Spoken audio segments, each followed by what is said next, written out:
آج دنیا میں جو حالات ہم دیکھ رہے ہیں، ظالموں کا ظلم عروج کو پہنچا ہوا ہے، اور قرآن پاک میں رب تعالیٰ نے ظالموں کی نشانیاں بھی بیان کی. ایسا نہیں کہ یہ پہلی مرتبہ ہوا ہے.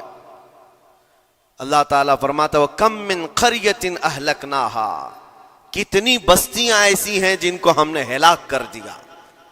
رب تبارک و تعالیٰ نے ان کو ختم کر دیا کیونکہ وہ ظالم تھے.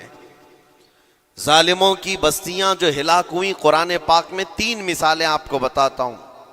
ایک نوح علیہ السلام کی امت اور ان کی آبادی، دوسری حضرت لوط علیہ السلام کی قوم، تیسری حضرت صالح علیہ السلام کی قوم. یہ تینوں قومیں ایسی ہیں، گناہ میں تو تھی لیکن غرور بہت زیادہ تھا، گھمنڈ بہت زیادہ تھا. آج کے دور میں اگر کسی کے پاس پیٹروٹ میزائل ہیں اور بم بارود کی طاقت رکھتا ہے، نیوکلیئر پاور ہے، تو وہ یہ سمجھتا ہے مجھے کوئی شکست نہیں دے سکتا. یہ ہر دور میں ظالموں کا خواب رہا ہے. ہر دور میں ظالم اسی طرح کی فکر رکھتے ہیں. نوح علیہ السلام کی قوم بہت مضبوط قوم سمجھی جاتی تھی.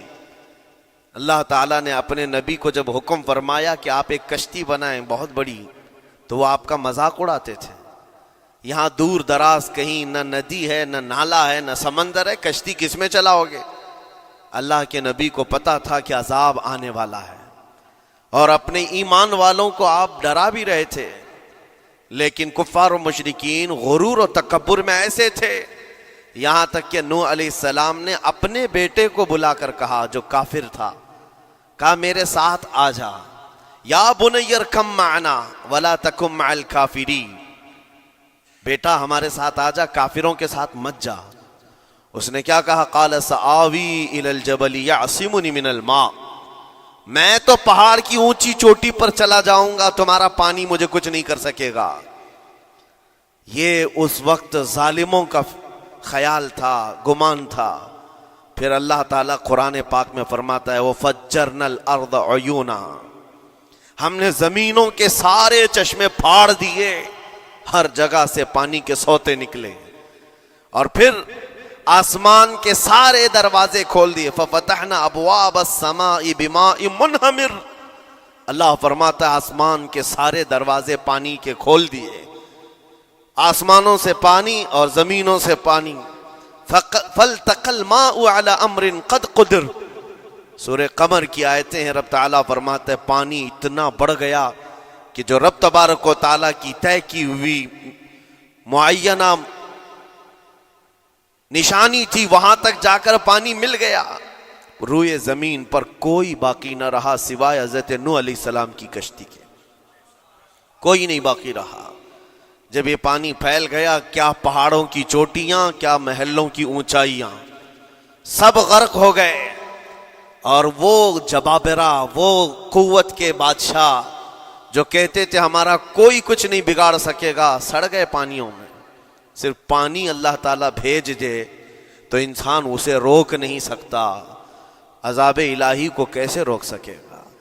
دوسری گھمنڈی قوم، غرور میں مبتلا قوم تھی حضرت لوط علیہ السلام کی قوم، جو بدکاریوں میں ملوث تھے. اللہ کا جب عذاب آیا تو قرآن پاک میں رب تعالیٰ فرماتا ہے وَأَمْطَرْنَا عَلَيْهِمْ حِجَارَةً مِّن سِجِّيلٍ، نوکیلے پتھروں کی ہم نے ان پر بارش کی. فَجَعَلْنَا عَالِيَهَا سَافِلَهَا، ان کی اونچائیوں کو اٹھا کر کے نیچے پلٹ دیا گیا. زمین کو فرشتوں نے اوپر تک اٹھایا اور اس کے بعد پلٹ دیا. یہ پوری بستی غرق ہو گئی، ختم ہو گئی. یہ بستی بھی وہی تھی جس کو حضرت لوط علیہ السلام بار بار تنبیہ کرتے تھے کہ ظلم سے بچو، ظلم سے بچو. ظلم اللہ کے عذاب کو دعوت دیتا ہے، لیکن وہ مذاق اڑاتے تھے. اور جب ہلاک و برباد ہو گئے، ختم ہو گئے، ان کی نشانیاں بھی باقی نہیں رہی. وہ پتھروں کی بارشیں کہاں ہوئی تھی واللہ عالم. لیکن میرے عزیزو، ہم نے دیکھا ہے جہاں یہ قوم آباد تھی، اس علاقے کو آج بتایا جاتا ہے وہ جارڈن کا علاقہ تھا، بحر مردار، جہاں پر آج باقی ہے ڈیڈ سی. میں خود سفر پر دیکھا، جارڈن کی ایک سرزمین پر گاڑی چلتی جا رہی ہے اور کالے کالے پتھر، جہاں تک نظر کرو صرف پتھر ہی پتھر ہیں، بہت نوکیلے۔ ایسے پتھر میں نے دنیا میں دوسری جگہوں پر نہیں دیکھا۔ آج بھی اسی طرح سے باقی، تقریباً 100 کلومیٹر 150 کلومیٹر تک صرف پتھر ہی ہے، بیچ میں صرف ایک روڈ جاتا ہے، اس کے بعد نہ کوئی درخت دکھتا ہے، نہ کوئی عمارت ہے، نہ کوئی پہاڑ ہے، صرف پتھر، پتھروں کا صحرا ہے۔ آج کی اس صدی میں دیکھ کر کے ان پتھروں کو ہیبت طاری ہو جاتی ہے۔ جس وقت وہ برسے ہوں گے ان کی حالت کیا ہوگی۔ اور میں یہ نہیں کہتا بالضبط کہ یہ وہی پتھر ہیں جو برسے تھے، واللہ عالم، لیکن میرے عزیزوں نشانیاں آج بھی عذاب الہی کی موجود ہیں۔ تیسری قوم تھی قوم شعیب اور قوم صالح علیہ السلام۔ یہ دونوں قوموں کے بارے میں ذکر کرتا ہوں۔ حضرت شعیب علیہ السلام کی قوم صرف ناپ تول میں کمی کرتی اور کفر و شرک بھی کرتے۔ شعیب علیہ السلام ان کو روکتے تو وہ ان کا بھی مذاق اڑاتے، اور جب عذاب الہی کے آنے کی بات کیا تو جانتے ہیں کیا کہا انہوں نے؟ یہ وہ قوم تھی جو پتھروں کو تراش کر کے گھر بنا لیتے تھے، یعنی پورے کے پورے پہاڑ کو، پتھروں کا جو پہاڑ ہوتا ہے اس کو تراشتے تھے، اور ایک آدمی کا ایک گھر ایک پہاڑ۔ آج کے دور میں ساری بلڈوزر مل کر کے نہیں کر پائیں، مشینیں مل کر نہ کر پائیں، وہ اس وقت کے لوگ بھاری بھرکم تھے، جسامت والے تھے، طاقت والے تھے۔ جب وہ اپنے رہنے کے لیے ایک پہاڑ کو تراش سکتے تھے، 4000 سال پہلے کی بات کر رہا ہوں، اس وقت میرے خیال سے وہ اپنے زمانے کے سب سے بڑے ماڈرن لوگ یا ترقی یافتہ لوگ کہلاتے ہوں گے، سب سے زیادہ ترقی یافتہ کہلاتے ہوں گے۔ جیسے آج لوگوں کو لگتا ہے رشیا اور امریکہ بہت پہنچے ہوئے ہیں ٹیکنالوجی میں، اس دور کے وہ لوگ سب سے بڑی طاقت کے رکھنے والے تھے۔ جب حضرت شعیب علیہ السلام نے ان کو اللہ کے عذاب سے ڈرایا تو کیا کہتے تھے؟ عذاب وہی نا جو نوح علیہ السلام کی قوم میں آیا تھا، بارش آ گئی تھی، زمین سے پانی نکل گیا تھا تو پانی بہت ہو گیا تھا، یا پھر وہ جو لوط علیہ السلام کی قوم پر آیا، پتھروں کی بارش، یا پھر ہواؤں کا عذاب۔ اگر یہ تینوں بھی آئیں تب بھی ہمارے ان پہاڑوں کے گھروں کو نقصان نہیں کر سکیں گے، ان کا اتنا غرور تھا۔ اگر پانی بھی آ جائے سمندروں کا، یا ہوا بھی تیز چلے، یا پتھروں کی بارش ہو، ہم تو بہت محفوظ قلعوں میں ہیں۔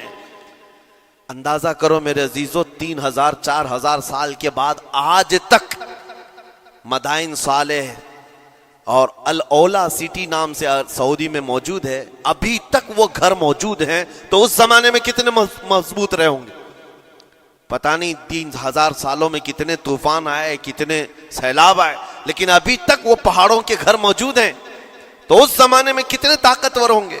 ان کا نشہ آسمان پر تھا، غرور چڑھ کر کے بول رہا تھا، کہتے تھے کہ اگر اس طرح کے عذابات آ بھی گئے تو ہمارا کچھ نقصان نہیں ہوگا۔ کون سا؟ نوح علیہ السلام کی قوم کا عذاب آ جائے، لوط علیہ السلام کی قوم کا عذاب آ جائے، یا پھر شعیب علیہ السلام کی قوم کا عذاب آ جائے، یہ صالح علیہ السلام کی قوم کی بات کر رہا ہوں۔ تو پھر ہوا کیا؟ اللہ کے نبیوں نے انہیں ڈرایا اللہ کے عذاب سے، باز آ جاؤ، اللہ وحدہ لا شریک کی طرف جھک جاؤ۔ وہ اکڑ تھی، غرور تھا کہ نبیوں کا مذاق کرتے۔ پھر ہوا کیا؟ قرآن کہتا ہے صرف ایک فرشتے کو اللہ تعالیٰ نے زمین پر اتارا، ایک فرشتے کو اتارا، اور اس کے بعد اس فرشتے نے ایک چنگھاڑ لگائی، ایک آواز کی، ایک آواز، صرف فرشتے کی ایک آواز ایسی تھی کہ جتنے اپنے مضبوط قلعوں میں گھروں میں موجود تھے، اس آواز کی ہیبت سے ان کا بھیجا کانوں سے باہر نکل آیا تھا۔ اور صبح کے وقت جب اس بستی میں جا کر کے دیکھیں تو سب کے سب اوندھے منہ گرے ہوئے تھے، ایک بھی اس میں سے بچا ہوا نہیں تھا۔ نہ نوح علیہ السلام کا طوفان آیا، نہ لوط علیہ السلام کی قوم پر برسنے والے پتھروں کا عذاب آیا، نہ ہی ہوائیں چلائی گئیں۔ ایک فرشتے کو بھیج کر رب تعالیٰ نے اپنی قدرت کا مظاہرہ فرمایا۔ اللہ کے کروڑوں اربوں لا تعداد فرشتے ہیں، ایک فرشتے کی طاقت ایسی ہے کہ اگر وہ اپنی آواز نکالے تو تمہارے کانوں سے بھیجا باہر نکل آئے۔ اللہ وحدہ لا شریک، وہ حی و قیوم کل بھی تھا اور آج بھی ہے، وہ رب ذوالجلال حی و قیوم ہے، طاقتور ہے اور ہمیشہ رہے گا۔ اور رب تبارک و تعالیٰ نے قرآن پاک میں فرمایا، آپ یہ آیت تقریباً 3 جگہ قرآن میں آئی، وَإِذْ نَجَّيْنَاكُمْ مِنْ آلِ فِرْعَوْنَ يَسُومُونَكُمْ سُوءَ الْعَذَابِ يُذَبِّحُونَ أَبْنَاءَكُمْ وَيَسْتَحْيُونَ نِسَاءَكُمْ وَفِي ذَلِكُمْ بَلَاءٌ مِّن رَبِّكُمْ عَظِيمٌ۔ رب تعالیٰ فرماتا ہے یاد کرو فرعونیوں کے عذاب سے اللہ نے تم کو نجات دی۔ یہ بنی اسرائیل کو کہا جا رہا ہے کہ فرعونیوں کے عذاب سے، کہ فرعون اور اس کے لشکری اس قدر سخت سزائیں دیتے تھے موسیٰ علیہ السلام کی قوم پر، ایمان والوں پر، بنی اسرائیل پر۔ اللہ فرماتا ان سے نجات دیا رب تعالیٰ نے، لیکن وہ کرتے کیا تھے؟ بنی اسرائیل میں ایک بھی بچہ پیدا ہو جائے اسے ذبح کر دیتے تھے۔ فرعون کے لشکریوں نے 1 سال میں 12,000 بچوں کو قتل کیا ہے، 12,000 بچوں کو ذبح کر دیا ہے۔ آج کے اسرائیلی اگر یہ بچوں پر ظلم کرتے ہیں تو یہ تعجب کی بات نہیں ہے، فرعون کی سرشت میں داخل تھا اور یہ فرعونی ہیں، وقت کے جبابرہ ہیں، وقت کے ظالم ہیں۔ 12,000 بچوں کو قتل کر دیا تھا فرعون اور اس کے لشکریوں نے، اور عورتوں کو زندہ چھوڑ دیتے تھے۔ قرآن میں اللہ تعالیٰ نے فرمایا 3 جگہ آئی آیت، لیکن اس کے ساتھ رب تعالیٰ یہ بھی فرماتا ہے یہ سخت ترین سزائیں دیتے تھے فرعونی، اللہ نے ان سے تم کو نجات دیا، لیکن یہ سزائیں کیوں دیتے تھے، یہ عذاب کیوں تھا؟ وَفِي ذَلِكُمْ بَلَاءٌ مِّن رَبِّكُمْ عَظِيمٌ، یہ ہے فرمان اللہ کا۔ یہاں میں یہ ٹکڑا اگر بیان کر دوں تو آج آپ کے دلوں کے اندر ایک یقین پیدا ہو جائے گا آج کے حالات کے مطابق فرعونیوں کا اس قدر سخت عذاب کیوں تھا۔ رب تعالیٰ فرماتا ہے اے مومنو، ان تمام معاملات میں اللہ کی طرف سے تمہارے لیے ایک بڑا امتحان تھا، یہ امتحان تھا اور وہ امتحان آج بھی ہے اور ہر زمانے میں رہے گا۔ ستیزہ کار رہا ہے ازل سے تا امروز، شرار ابو لہبی سے چراغ مصطفی، ہر زمانے میں حق و باطل کے معرکے ہوتے رہیں گے۔ لہٰذا آج کے دور میں یہ سب حالات جو پیدا ہوئے، مسلمانوں کو، مومنین کو ذرا برابر بھی نروس ہونے کی ضرورت نہیں۔ تم جس دین سے وابستہ ہو، اس دین کی حفاظت کا ذمہ اللہ نے اپنے ذمے لیا ہے۔ یریدون لیطفئوا نور اللہ بافواہہم، قرآن میں اللہ فرماتا ہے کفار و مشرکین اپنے منہ کے پھونکوں سے اللہ کے اس چراغ کو بجھانا چاہتے ہیں، اللہ اپنے اس چراغ کو مکمل کر کے رہے گا۔ یہ اسلام نور الہی ہے، اللہ کا نور ہے اور اس کو صبح قیامت تک رہنا ہے، اور ہم جیسے اور بھی آئیں گے اس زمین پر اور آئیں گے جاتے رہیں گے، یہ آبادیاں ہیں بدلتی رہیں گی، خدائی قانون ہے، لیکن اسلام نہ کل بدلا تھا، نہ آج، نہ قیامت تک بدلے گا۔ ہم سب کا امتحان ہے میرے عزیزو، ہم سب کا امتحان ہے۔